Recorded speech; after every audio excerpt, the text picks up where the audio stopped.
Public Health here at UGA. And on behalf of UGA and our partners in the School of Public and International Affairs, the Grady College of Journalism and Mass Communication, and the College of Pharmacy, it is a pleasure to welcome you to this year's Ramsey Lecture. We're grateful to have students, faculty, staff, alumni, and community partners with us today. The Ramsey Lecture Series honors the late Bernard Ramsey, a generous benefactor to the University of Georgia, and we are deeply appreciative of his and his family's generosity.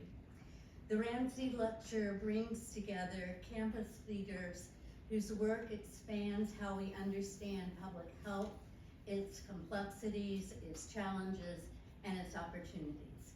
And today's lecture is very much in that spirit. The event also reflects a strong partnership across all the colleges. We share a commitment to evidence-based policy, ethical leadership, and elevating the stories that shape public understanding. Together, we work across disciplines to strengthen health systems and inform better governance and communication. And today's complex challenges make that kind of collaboration not optional, but essential. A great example of that collaboration, and especially fitting to highlight today, is the work of Assistant Professor Ishtiaq Fazul, a joint faculty member in SPIA and the College of Public Health. Dr. Fazul is a macroeconomics professor whose research focuses on data-driven, evidence-based policy in health and in education. His recent study shows that long COVID continues to affect both the lives and the financial security of Americans, particularly those with lower incomes. Long COVID is an issue that has reshaped many assumptions about the pandemic. Early on, people believed that COVID would bring a different story. They become ill, but recover. But we found that that was not the case. Their experience revealed major gaps in science, care, and policy, gaps we're still working to address. Our speaker today, Ryan Pryor, has been one of the most important voices in bringing these stories to life. A gifted journalist and advocate, Ryan's book, The Long Haul, weaves together science, policy, and the lived experience of long COVID patients. His work has helped reframe national conversations around chronic illness, disability, and the role of patient-led advocacy. Ryan is currently a presidential scholar at the Kennedy School. He previously served as a fellow at the Century Foundation, working on long COVID and chronic disease with their disability economic justice team. His reporting, including his work at CNN, has elevated patient voices and broadened public understanding worldwide.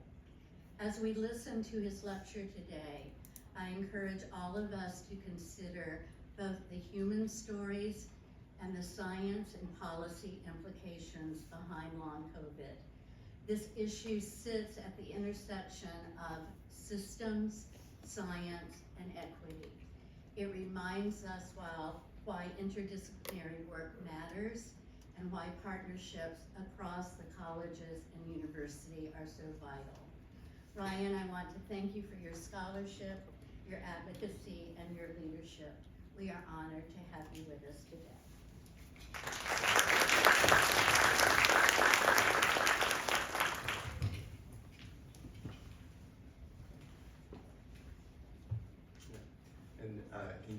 Thank you so much for the introduction, and I want to say thank you to the Ramsey family for making it possible to be here today, and thank you to, well, hopefully I can name everybody, Vice Provost Elizabeth Weeks, and to Deans Matthew Auer, Marsha Davis, Charles Davis, and Kelly Smith for extending this generous invitation, and thank you to all of you for making time in your afternoon to be here to listen today. It is an honor to be back at my alma mater, UGA, in this esteemed capacity. I graduated here in 2012 with degrees in English and International Affairs.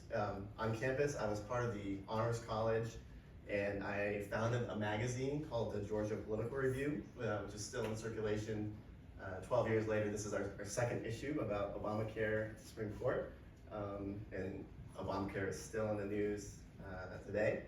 After that, I participated in the Washington semester program, where I interned at Newsweek, about a block away from the White House. So it's nostalgic to be back here on campus and seeing a lot of the old college haunts, the Arch, the MLC, taco stand. Somehow Bourbon Street is still standing. And I also want to shout out to any of my fellow humanities majors in the audience. If you're worried that you're attending a science lecture, rest assured this is actually going to be a little light on the science. This is mostly going to be a talk about leadership and storytelling. And so, to begin, as many of the great storytellers tell us, in media res, in the middle of the action. It was a cold night in February 2021. I lay in the dark and I thought that permanent illness might be my future forever onwards. It was several months after COVID had hit me and stayed with me. The disease felt like it was like a phantom demon clawing out my nervous system. And each night, my 69-year-old mother would give me a massage it felt like squeezing energy back into dying muscles.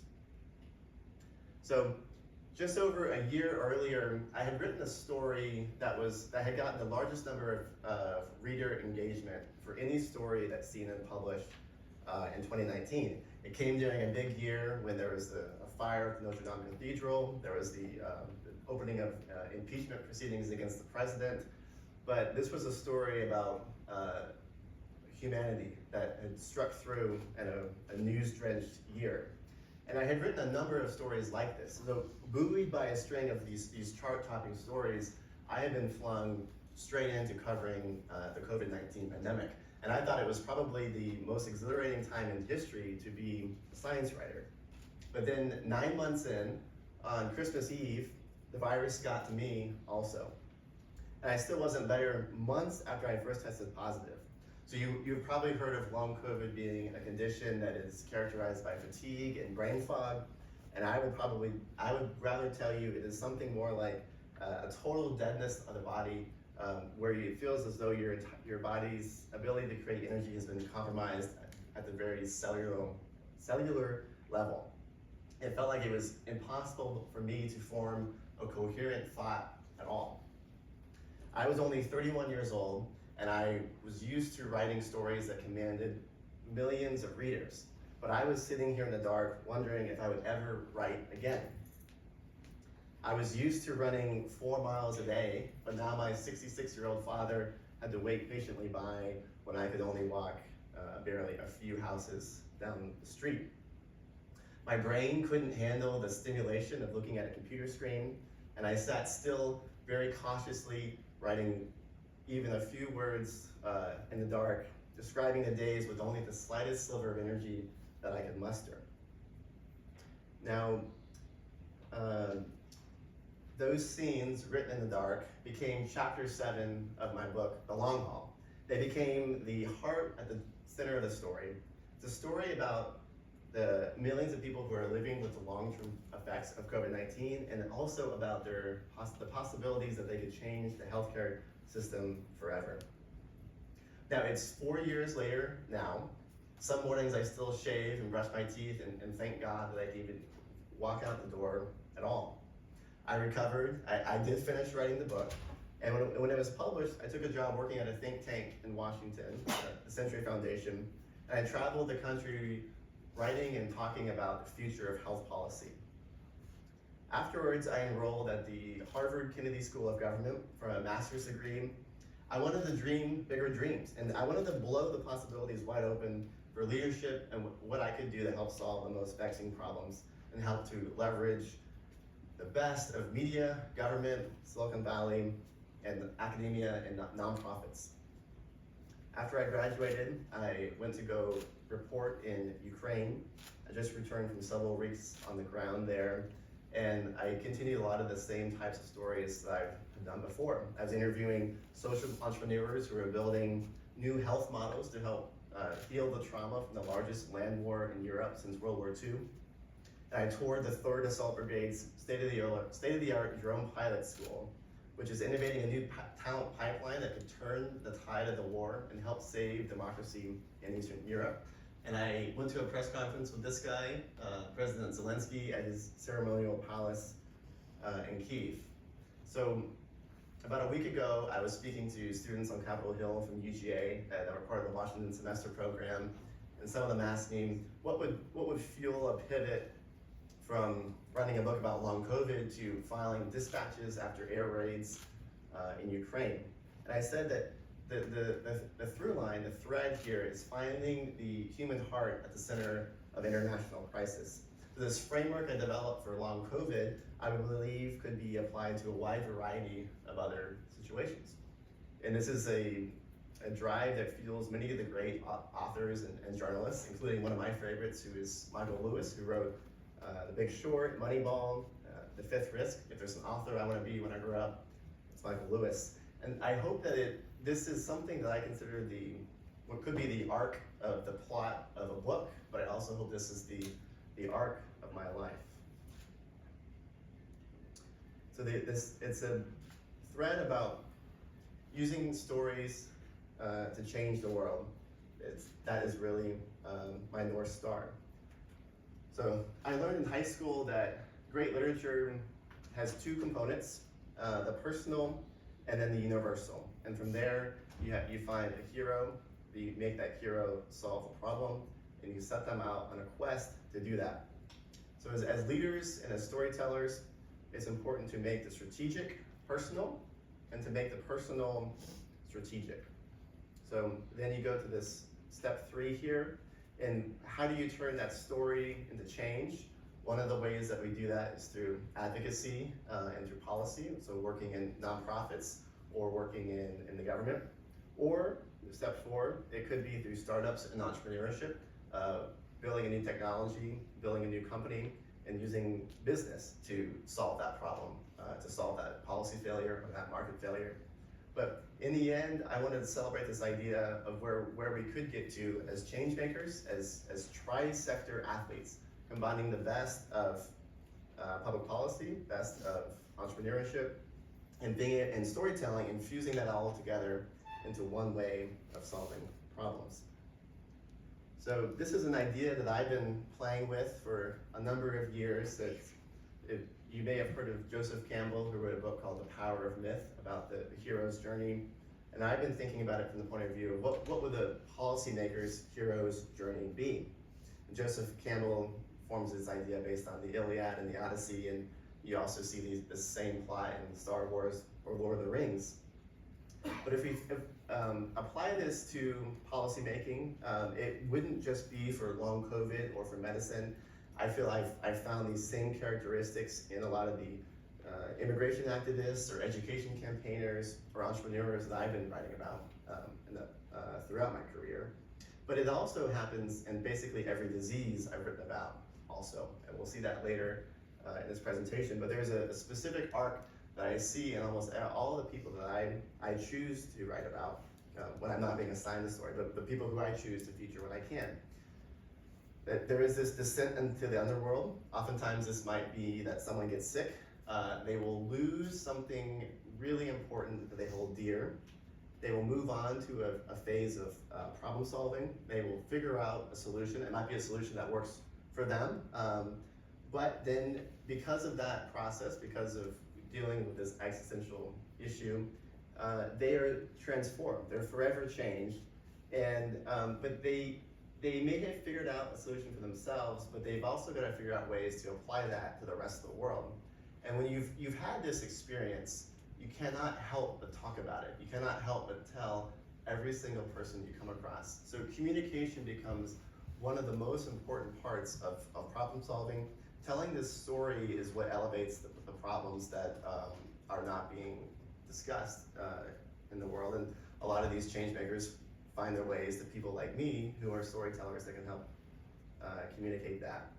They will be looking to figure out how to make their solution part of a campaign, a nonprofit, startup, And the very best of them, you get to this phase 6, of scaling up. Those are the ones who I love waking up every morning to write about.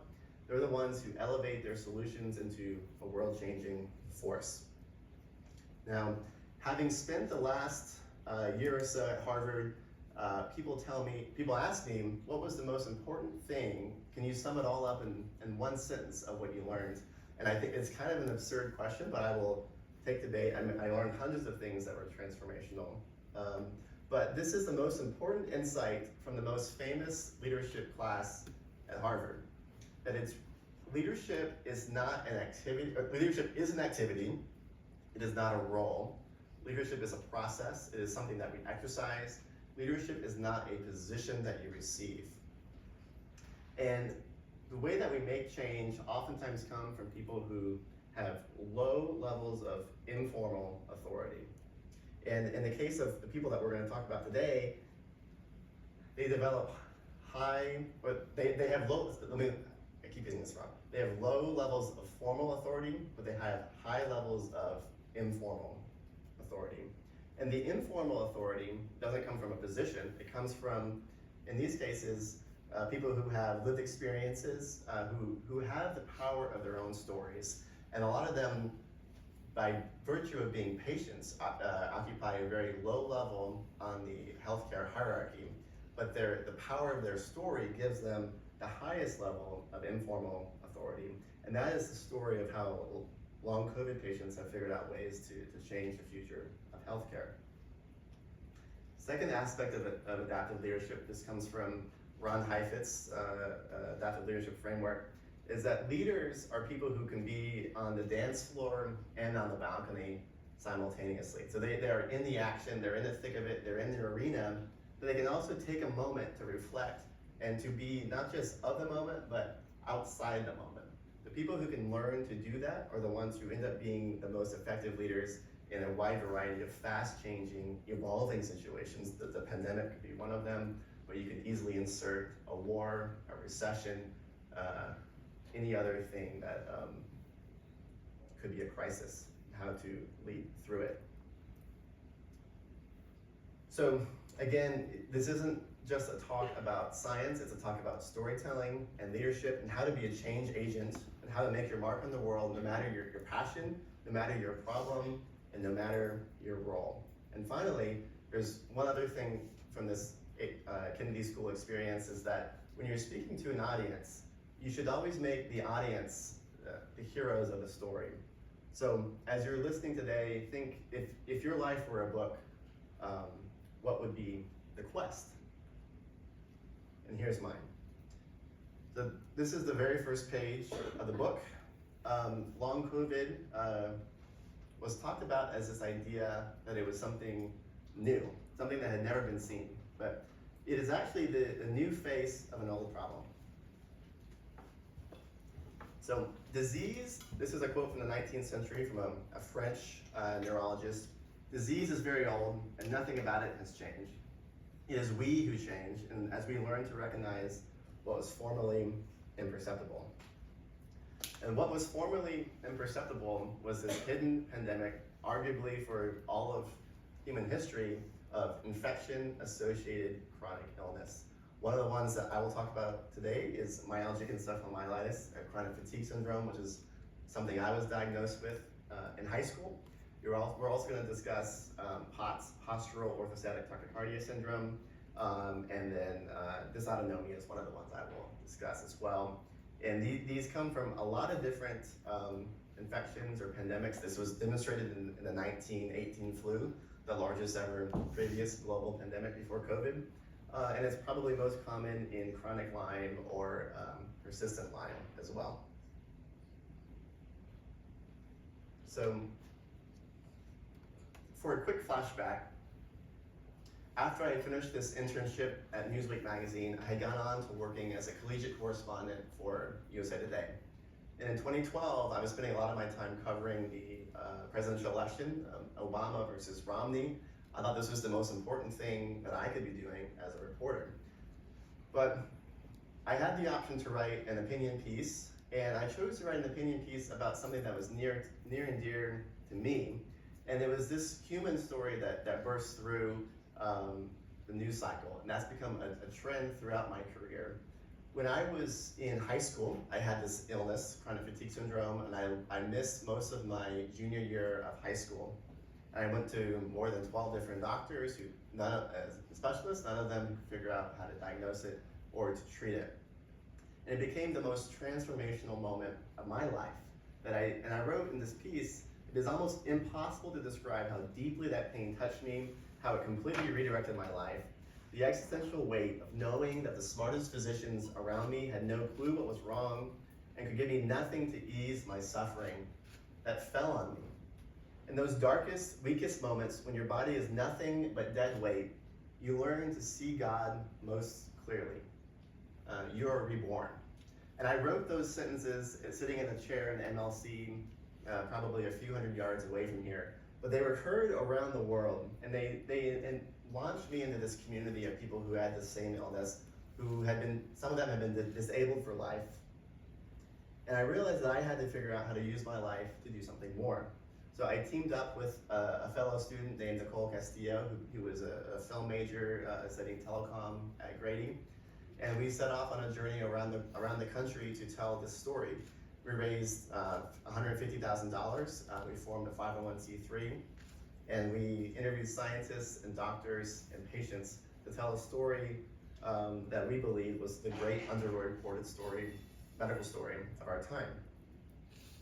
And it led to an opportunity to join a community of other patient innovators, people who were doing similar things for other diseases. And I got to speak at Stanford. I met a philosopher with brain cancer, a social entrepreneur with narcolepsy, an amputee EMT who called himself the prosthetic medic. We were called e-patients, empowered patients, engaged patients. And there's one thing that I learned from that experience of going to these conferences at Stanford for about 5 years. It was that the patient voice with human-centered design and with emerging technology was going to help create the future of medicine. And this is the DNA that I brought with me as I was reporting for CNN and then working on the book.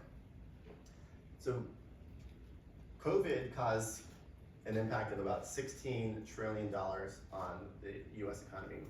Long COVID caused a $3.7 trillion impact, comparable to, and continues to cause that impact, comparable to the size of the Great Recession.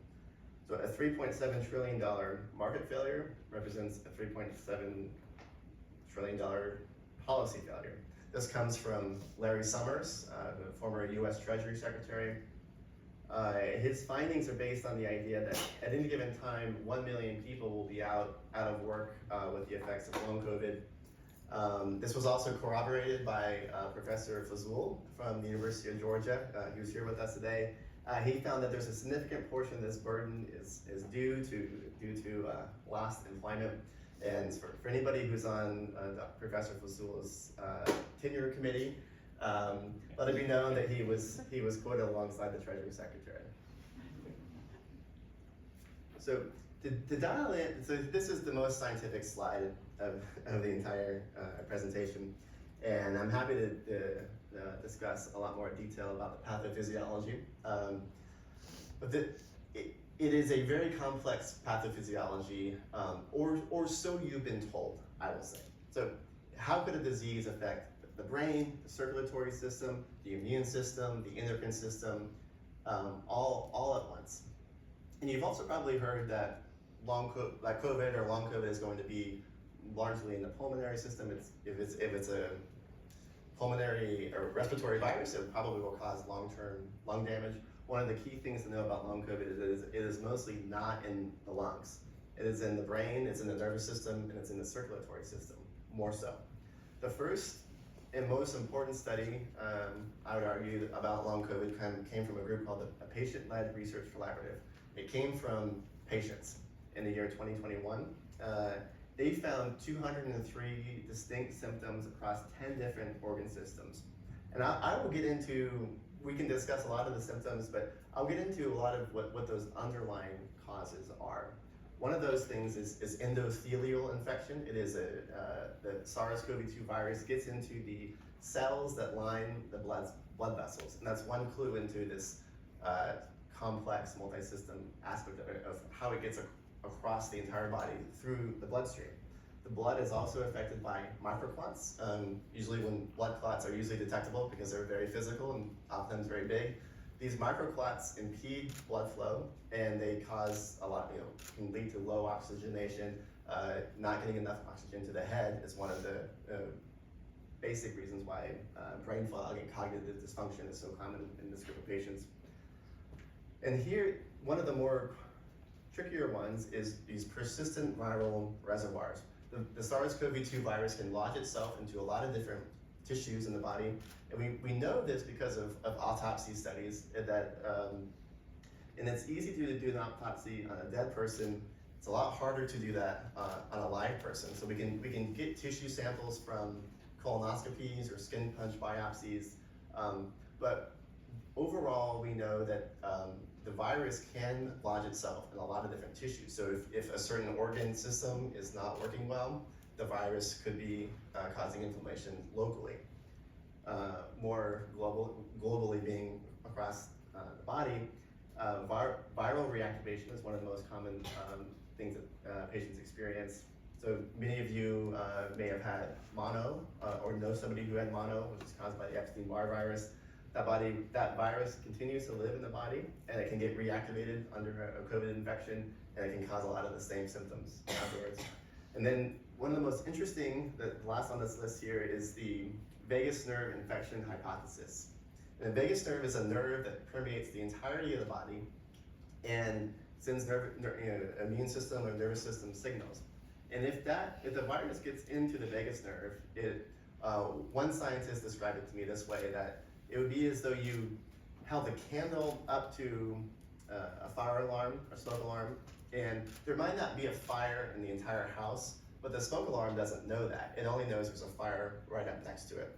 So with what could be happening in these long COVID cases that cause full body or full system illness is that there is basically an infection on the infection detector.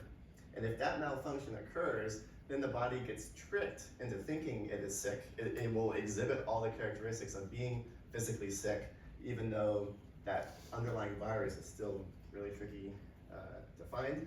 And again, feel free to fire more questions at me in the Q&A if you want to know a little bit more about some of these things.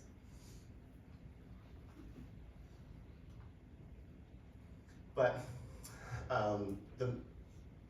thinking about the underlying stories of all the people who are experiencing that pathophysiology and all of that economic burden that comes with it, it's people's passions and dreams and aspirations that are, I think, the most important thing that are affected.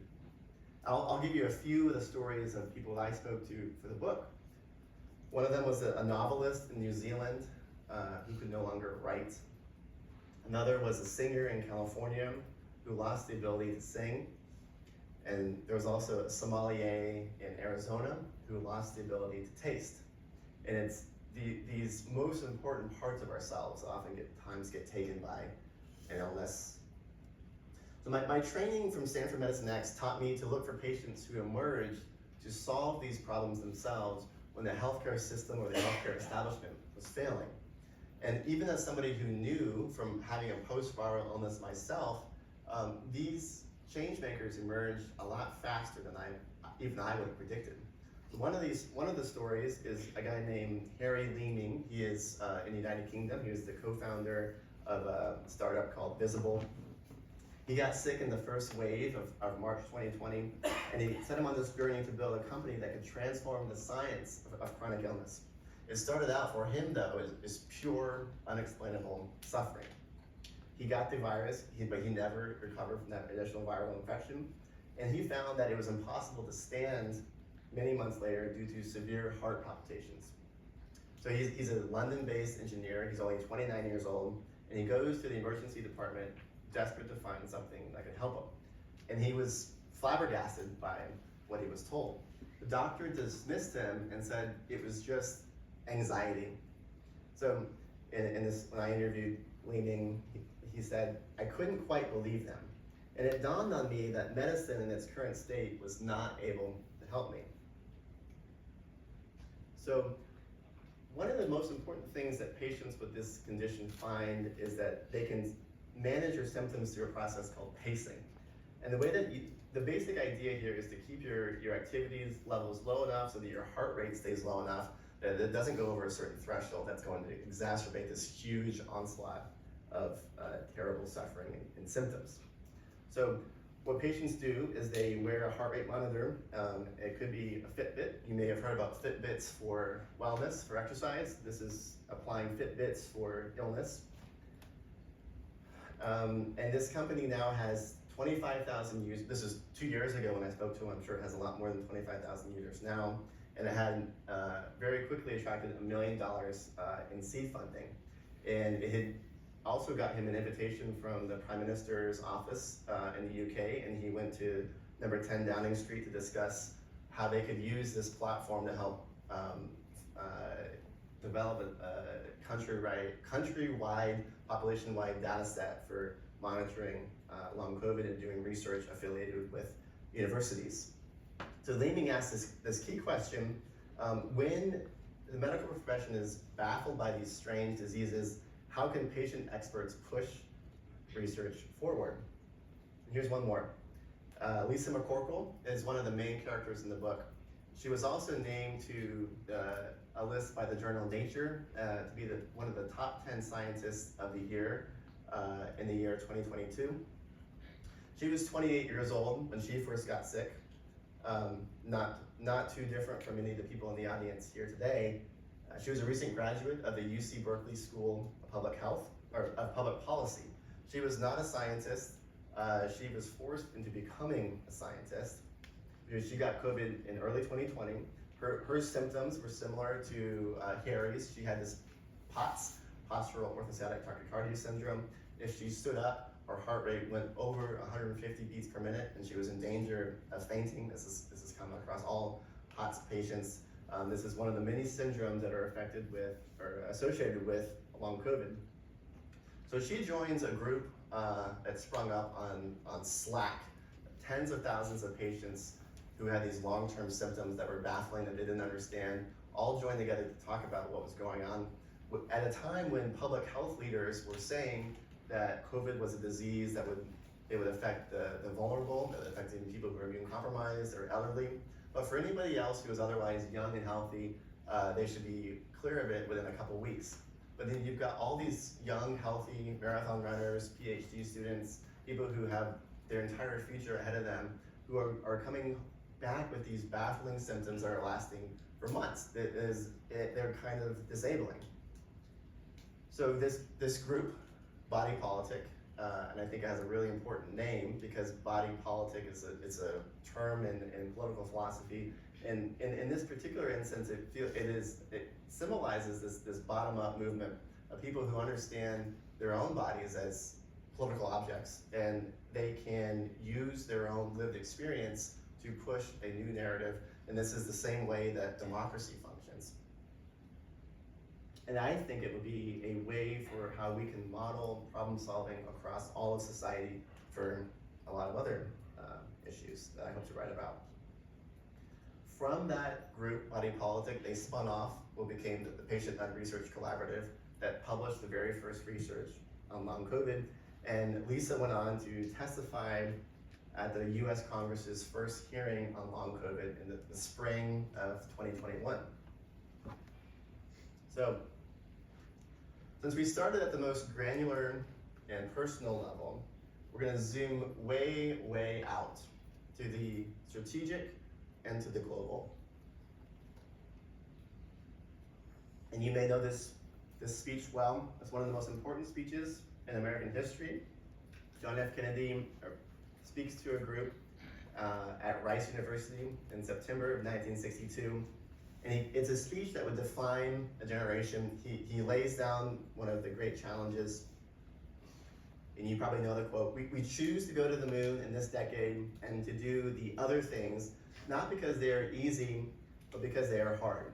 And so this term moonshot has come to have a colloquial term to be a colloquial term that describes any huge yet worthy scientific endeavor. We hear about moonshots being launched for arthritis or for cancer. The idea here is to solve some impossible, wicked, tangled knot. But there's another part of Kennedy's speech that I think is even more important for what it means for how we develop moonshot thinking. After the quote that we all know, he says, landing on the moon matters because that goal will serve to organize and measure the best of our energies and skills. And I want to repeat that. It's about organizing and measuring the best of our energies and skills. So during the COVID-19 pandemic, the most important moonshot was Operation Warp Speed. That became the fastest ever development and deployment of a vaccine in all of history.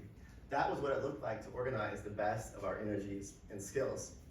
And the idea here is that impossible projects can succeed when thousands or tens of thousands or hundreds of thousands of people are all aligned on a single mission, and they pursue it with diligence and generosity of spirit. And when society also offers up those resources and incentives to help achieve what will then become explosive innovation. So, as I was getting ready for the paperback launch of the book, so about a year and a half after the hardback came out, it was in the air. People kept saying, we need an Operation Warp Speed, not just for acute COVID, but for long COVID.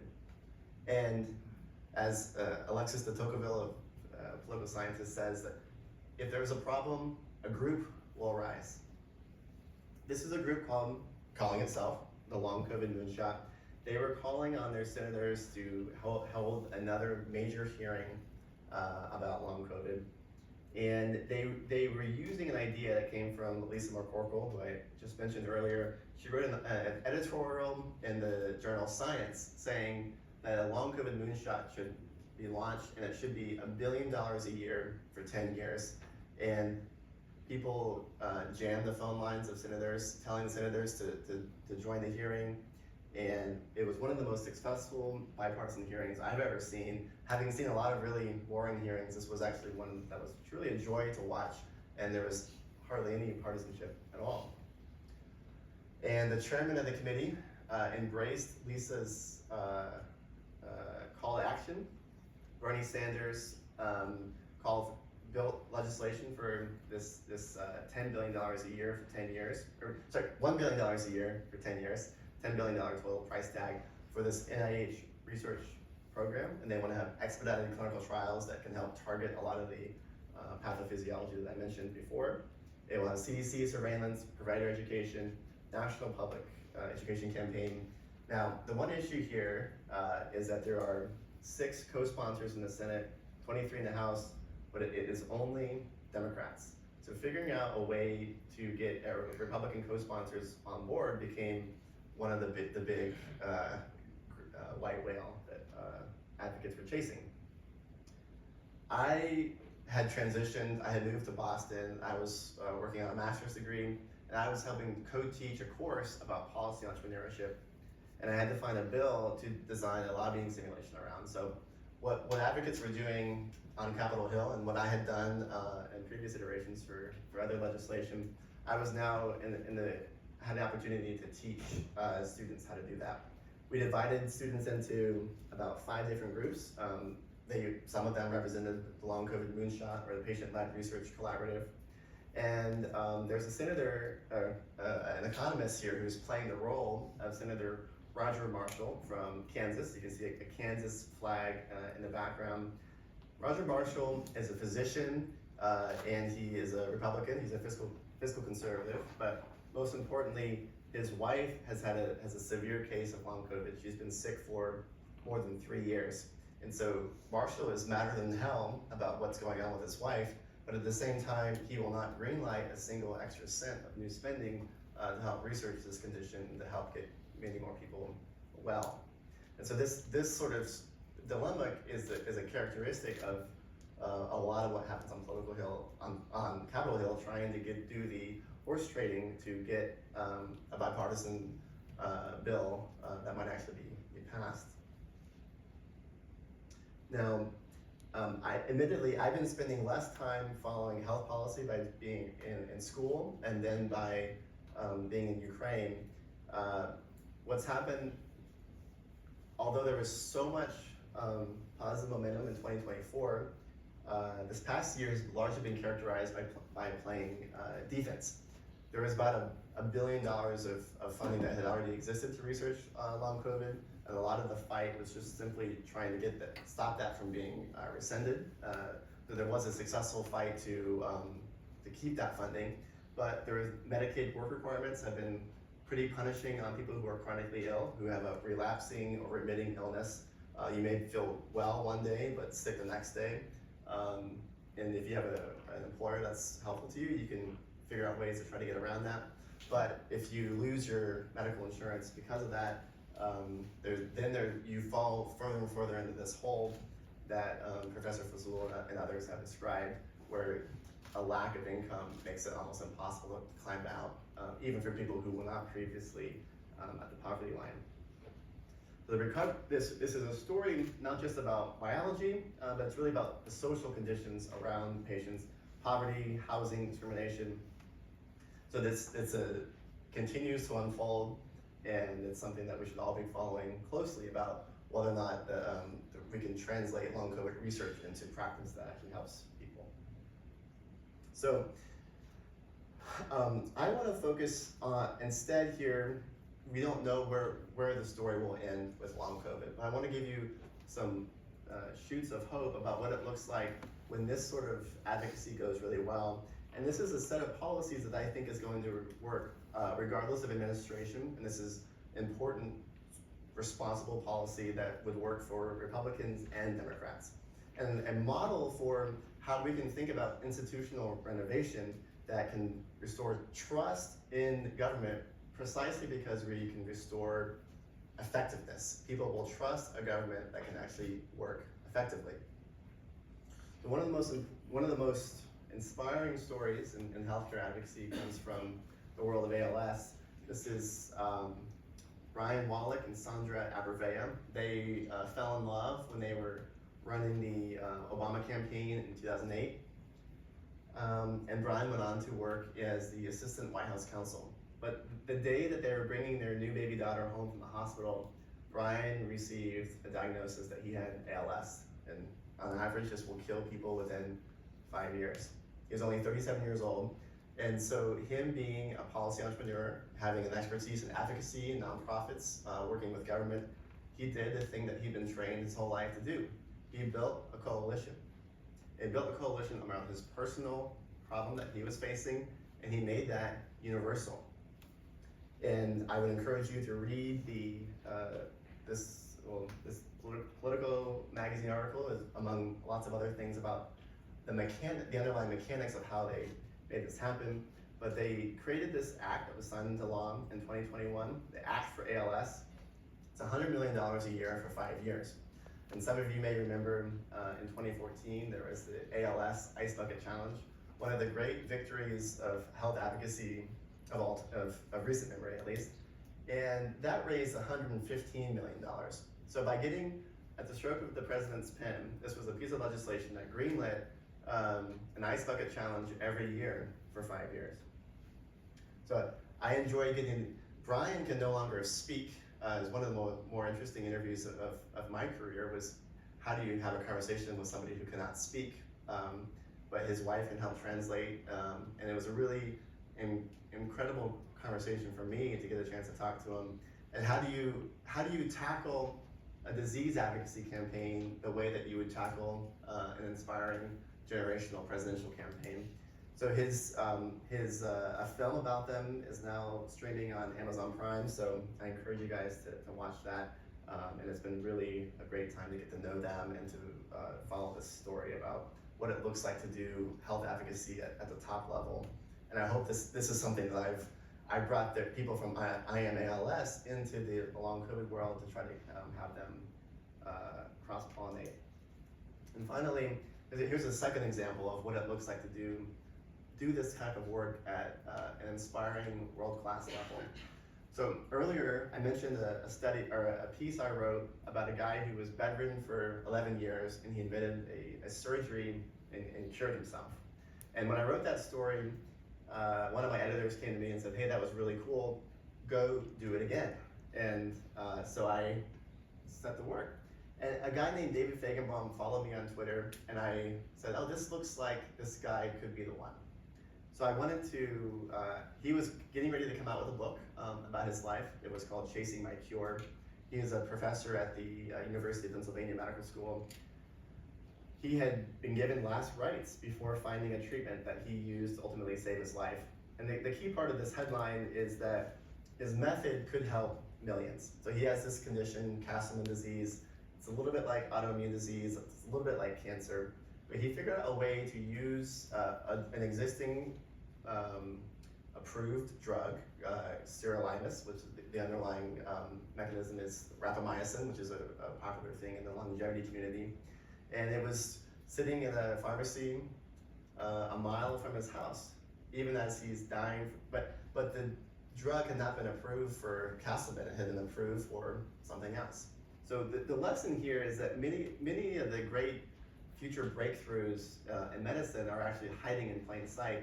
They are in pharmacy, on pharmacy shelves, waiting to be, you need to figure out ways to do new uses for old drugs. These are drugs that are cheap, they could be generic already, and they could be the next frontier in medicine.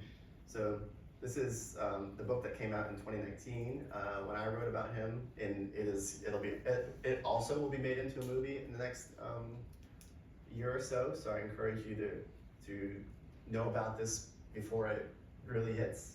Although he's already become really kind of a celebrity in the medical world. So his public-private partnership, his version of being a tri-sector athlete is this company called EveryCure. They're going to scale up drug repurposing. They're going to use an AI system. This is one of the places where I actually would strongly endorse AI, although I'm concerned in other areas. They're going to test every known approved drug against all existing 14,000 diseases that occur in humans. This will be not just drug repurposing, but drug cross-purposing, using huge computing power to do it. And they'll do clinical trials on the ones that are the most promising. So they've raised $110 million from TED and ARPA-H. I'll mention ARPA-H in just a second. But this is a juggernaut of new thinking, but it's also something that there is no private sector profit incentive behind it, the way that our pharmaceutical industry is structured. So doing this is mostly done through philanthropic funding and figuring out ways to actually change the policy incentives to do this could be it's something I would be interested in working on in the next couple of years. So ARPA-H is another example of what it looks like to do this type of innovation at scale. Higher risk, high reward research. This is a new agency. So most of the medical research that we do as a country goes to the National Institutes of Health. This is a tiny bit separate from that, although kind of part of the same family. And if you've heard of DARPA, which is a defense research agency that created, a lot of people say they created the internet. DARPA can credibly say that they created the internet and GPS satellites and a lot of the underlying technology that undergirds a lot of modern life. And if you apply that same type of thinking to health, it would be ARPA-H, Advanced Research Projects Agency for Health. And it's going to create the future of medicine in really because they're able to bring in a lot of people who are never really part of government from a lot of different sectors and a lot of different backgrounds who can do things that are much different from the very slow, incremental, responsible but very slow way that NIH does research. So I'm happy to get to questions in a second, but to summarize what we've talked about, this is more a talk about storytelling and leadership than it is about science. And there's an important idea here that I hope that you take with you about being a tri-sector athlete. It doesn't mean that you need to be working for a nonprofit, a for-profit, and have an academic position all at the same time. But throughout your career, figure out ways that you could do a stint in one of those sectors. It will expand your capacity for what you're capable of doing. And I hope that every patriotic American considers doing a tour of duty in government at some point in their life. And I also hope that you think about this concept of a policymaker's hero's journey, of where you might fit on that spectrum. You might not be the hero, you might be the one who celebrates the hero, you might be one who joins in one of those causes that inspires you. But to think about the way that regular people experience problems that change their lives, and how they turn that into a solution that can affect millions of other people. And I hope that you think about adaptive leadership and the ways that you can lead from a position of low formal authority, but high informal authority. Think about what appeals to other people about you. Use that as a source of power, and do not wait for a role or a position before you start being a leader, but practice leadership in your daily life as an action. A lot of the examples here in this presentation are about long COVID and ALS and drug repurposing, but I could easily talk for probably a few more hours about a lot of other exciting things happening in a lot of different areas, not just of the world, but really specific only in healthcare, where there's so much innovation ongoing.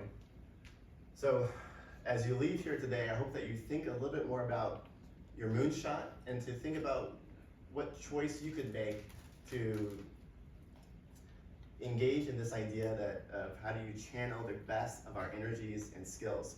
We all know that the world is going through systemic upheaval, unlike anything we've seen before. Recessions, pandemics, wars, climate change, AI, authoritarian movements. Many systems and institutions are becoming obsolete, and that can be really challenging, maybe even a cause for despair. But change making really requires new mindsets. It really requires an adaptive mindset. And one of the things that I hope that you can take with you is to figure out how you can use moonshot thinking in your own life, and how you can use that to be a change agent for the rest of your life. Thank you.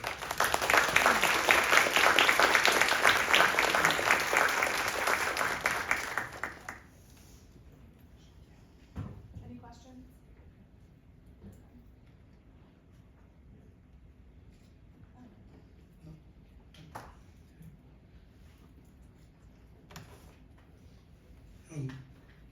Thank you very much for the presentation. I think it's you have given a number of examples where the advocacy has created this investment, which probably otherwise will not happen.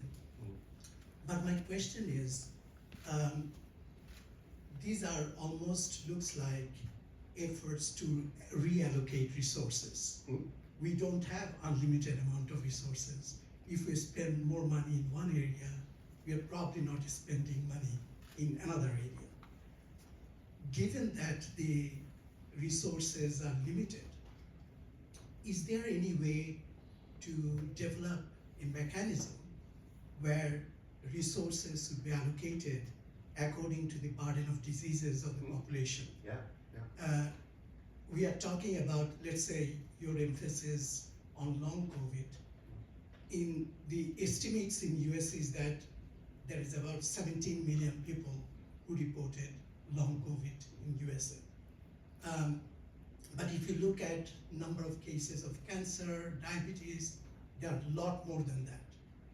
And so I'm wondering, is there any way of doing the reallocation that would be societally optimal? Yeah, no, I think it's a great question, and it's definitely one I've spent a lot of time thinking about. The one of the proposals that I think is most interesting, it's come from Senator Bill Cassidy from Louisiana. He's a Republican, and I learned about this from another UGA student who was one of his staffers. And Cassidy, he's now he took over from Bernie Sanders. He's now the chair of the Health Committee. And I don't know exactly what the status is of this proposal, but he wants to, they call it, the nice way of saying this is they call it rebalancing the NIH portfolio based on burden of disease. So burden of disease can be defined in a lot of economic burden, fatality rate, disability rate, a lot of different, it'll vary a little bit, but no matter what you can say, okay, X disease causes a huge burden to society. And one of the, this will be a slightly controversial thing to say, but it might as well come out and say it, that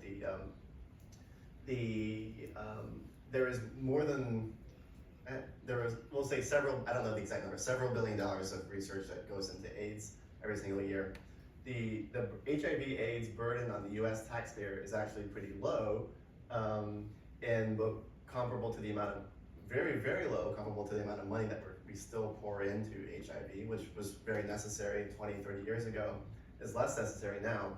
And so there is a huge need to go to shift it over toward chronic diseases, but you want to do it fairly. And so that Bill Cassidy's proposal to do this based on burden of disease is one of the most promising, arguably equitable ways to do it. The risk there is there's going to be such a huge backlash from the HIV community, and so that's I don't know much more than that, but that's been the one that I've been following the most about how to rethink how to reallocate money. But the other issue is that just because a disease has a very high mortality rate or a high burden of economic burden, is it actually would new research actually come up with anything promising? Because there's been so many billions of dollars, hundreds of billions of dollars that go into Alzheimer's, and there has not been a major breakthrough in recent years. So you not only do you have to think about economic burden, but you also have to think about scientific likelihood of major success. I think we can do one more.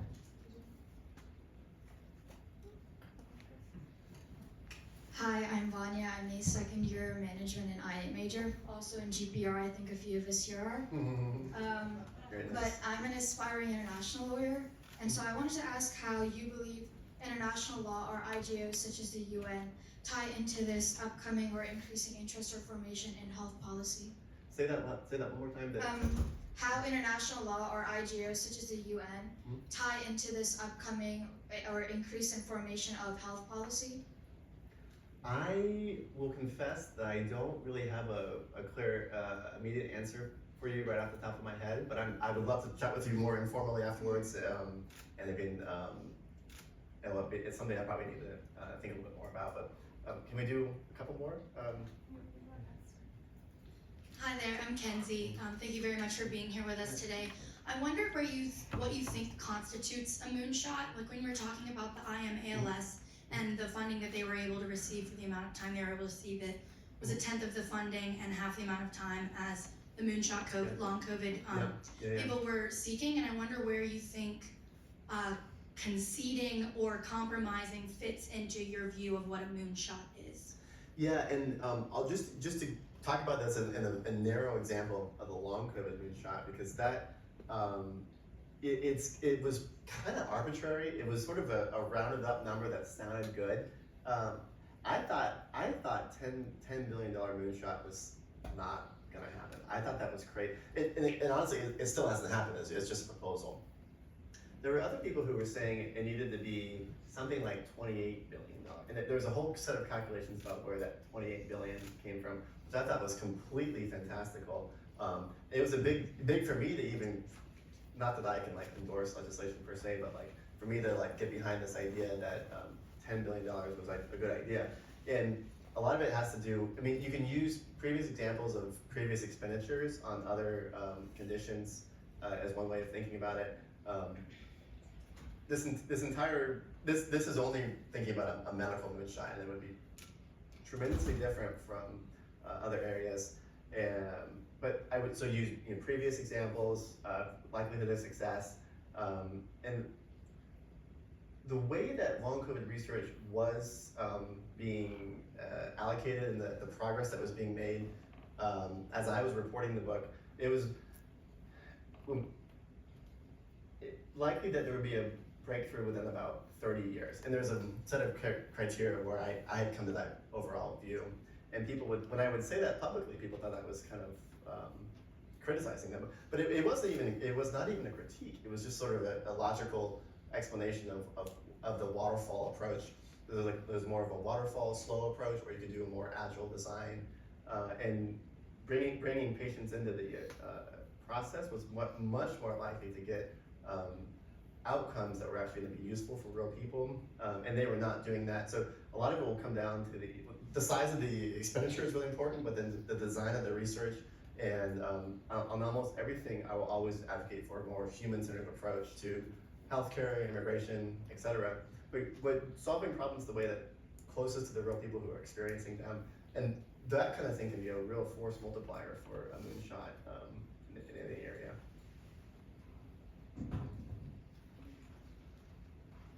Okay, I think we got one. We can do. Hey Ryan, thanks for the shout out.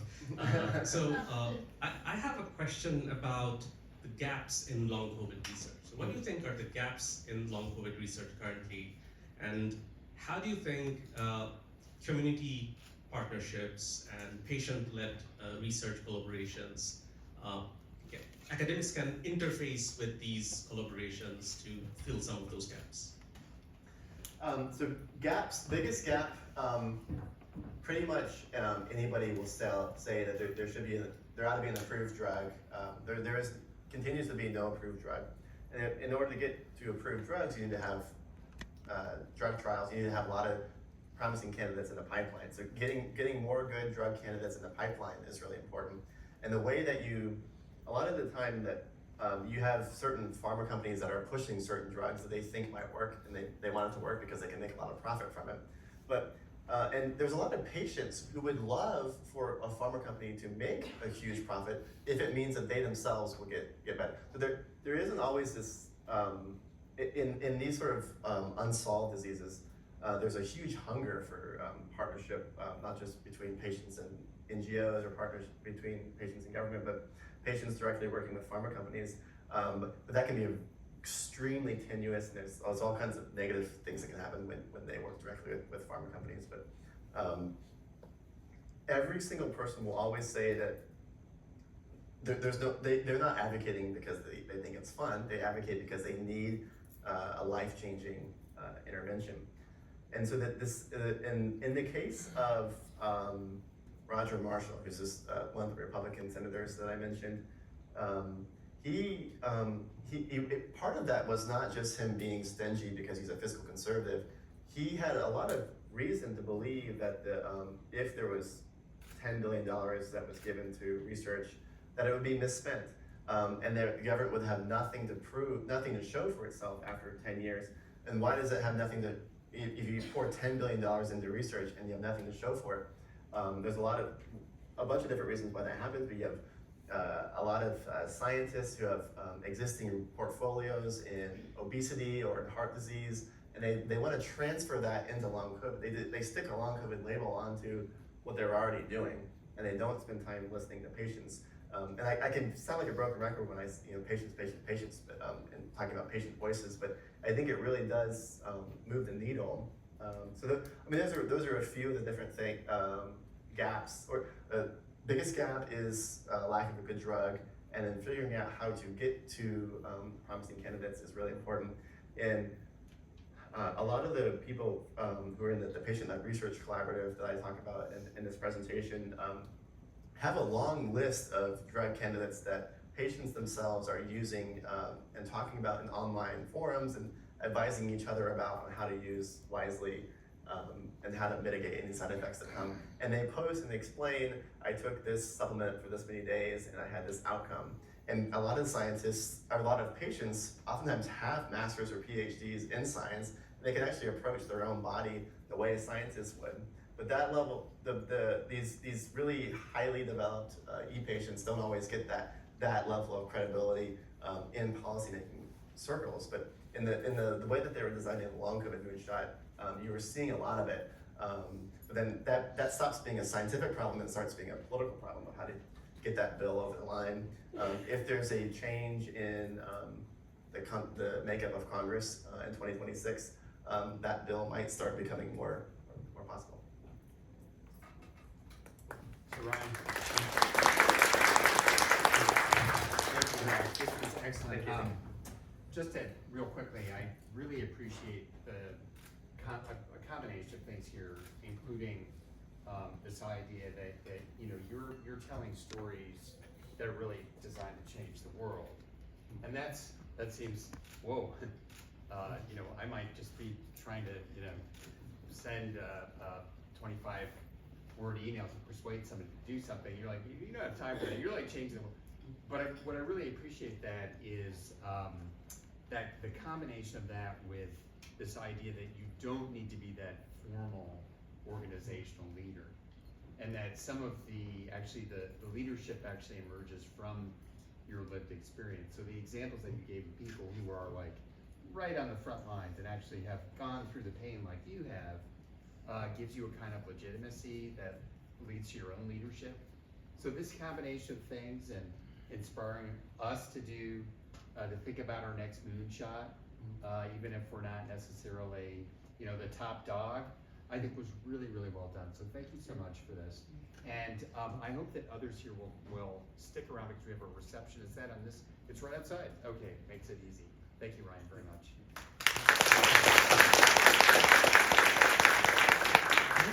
Please join us. Okay.